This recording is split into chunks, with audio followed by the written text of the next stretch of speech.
సూర్య, ఏం చేసుకుంటావు ఆ పెన్నుతో?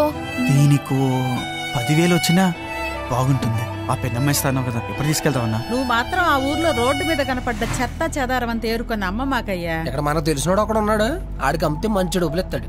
అన్న సరిగా చూడన్నా, బంగారం లాగా ఉందన్నా. కొద్దిగా అమ్మి పెడతారన్నా? జోకా సార్, బయలుదేరండి.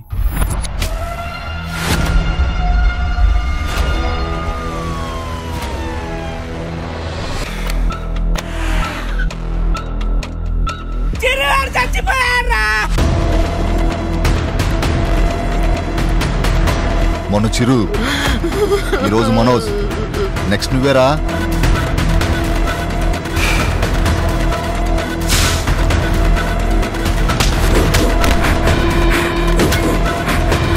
నాకెందుకు ఈ పెన్ను మీద అనుమానం ఉందన్నా.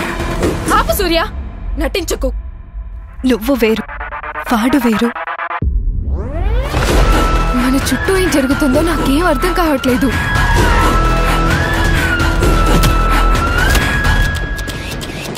చనిపోతున్న వారంతా సూర్యకి చాలా దగ్గరైన వారు.